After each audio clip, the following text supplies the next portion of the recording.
I'm actually standing where part of a wall should be. Now the wall was ripped out, and you can see right here in front of me, this is the wall of cigarettes. This is where the cashier would be standing. Two different fires burning here in the Westlake area, and it's unclear if the two fires are connected. We're told that one of the original fires might be a chlorine leak. You thought the front of the store being blown out was bad, but take a look at this. The cinder block wall, the side wall of the Dollar Tree, just completely blown out, crumbling here into 18th Street. It is very dangerous. You have these low-hanging power lines coming over Lake Street right here. There's so much debris just scattered throughout the street. Once the roof came off of this home and the eye of the hurricane was passing over, everyone was able to quickly run to a neighbor's house to safety. In the aftermath of hurricanes, it's so common for family and friends to want to be able to help out, and they might live in the same community as you, but when you live thousands of miles away and you're watching the images of this storm unfold, you feel a sense of urgency and a sense of you have to do something. And for one son, he says he made the right decision to come back immediately to help his mom. She worries me nonstop. More than 1,100 miles away, working in Milwaukee, Houston Baudouin knew he needed to make it back home to check on his mom and sister following Hurricane Laura. They lived through the worst hurricane in this part for, a long time. On Thursday, he booked the first flight to New Orleans and then rented a car to make it back home to Sulphur. Houston, not letting anything stop him. And as soon as I saw her, I dropped everything and I just ran and gave her a big hug because I knew she was heartbroken and devastated on this, and she walked me down here, opened the door, and it took me about 2 minutes to walk through that threshold because this is where I grew up. We've had this home for 20-something years. His sister and I are so blessed to have him. He came he came on his own. We're a very tight family unit. The three of us are just tight, and it shows. Actions speak louder than words. Boy, there he was on the doorstep. The devastation, much more than mom and son expected. This part goes up there. Laura ripping off the roof, their chimney, and destroying so much more. During the height of the storm, Houston's mom and sister riding it out in the bathroom. Once the roof came off of this home and the eye of the hurricane was passing over, everyone was able to quickly run to a neighbor's house to safety. Devastating. It leaves you with a very empty feeling. Very empty. What are you going to do? Heartbreaking. Heartbreaking. Heartbreaking. But you don't even feel it in your heart. It's just because you're just numb. It's a numbing, empty feeling. Baudouin says, fortunately, her son, daughter, and their friends have been able to help get priceless photos and other items out before the rebuilding process begins. I just wanted to make sure we had those things because that's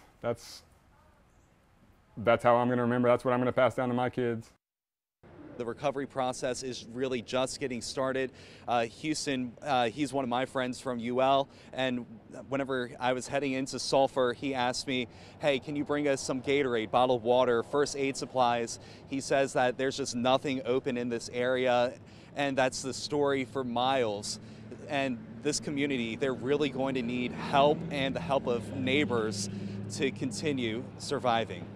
Live in Lake Charles, Chris Welty, KATC TV3. Gas pumps across town are completely wrapped up, cellophaned. They've made sure that even the handles, you can't pull it out. Of course, with the wind, they're worried about that whipping out and possibly ripping the pumps out. And I want you to take a look over this way. In front of the store, it's really interesting because instead of using plywood, they have compressed cardboard boxes blocking the front entrance of the store. Hey, Marcel, yeah, they did take a very hard impact. Just look right down the road. You can see that debris in the street, that's actually part of the covering of the breezeway between the parking garage and the hospital here. It's amazing that the wind was able to just lift that and just toss it into the ground. And there's a lot of glass shattered throughout this area, tree limbs down, there's insulation mixed into the debris. We see pieces of shingles, and also there's this globe from one of the street lights, and right here, the pedestrian crossing sign, right here, the yellow pedestrian crossing sign, that came from right here. Protect yourself with mattresses, pillows, or blankets. In the event we lose... And that's just a portion of the message that has played several times here in our hotel room. We have since closed the curtains here. We're not planning to sleep in the actual room. We saw some intense lightning, and it was like the sky lit up in like a blue-green type color. And as we're sitting out here underneath the awning of the hotel, our photojournalist Blake Blanchard, he asked me, he said, "Chris, do you hear like an ambulance in the background?" And I said, "No, Blake, that's actually the winds just howling. That's just how intense the situation is now here in the Lake Charles area." Right now, we're just going to shelter in place, but this is the situation right now that we're facing here at L'Auberge. Power is out. Hey, Dave, you're right. One heck of a night, to say the least, and to put it mildly, here in Lake Charles.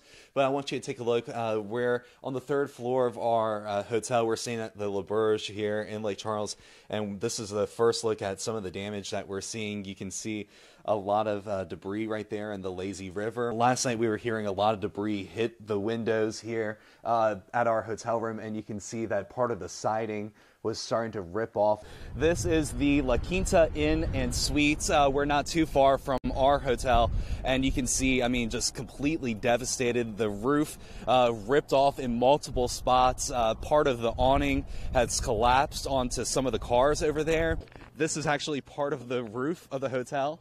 And then the sign that has just blown off as well, and this awning from the hotel as well is just completely off. Hey Dave, we just got here, but you can see this plume of smoke for quite a while. We were in the downtown area, and we did try to cross over the Westlake Bridge right here, but police do have it shut down officially. But if we can take a look over there, I mean, you can see those plumes of smoke and just how thick it is, and that's why police are shutting this down right now. They don't want anyone crossing over that bridge, and it's unclear exactly at this point what is burning. We're hearing that it is some type of chemical plant.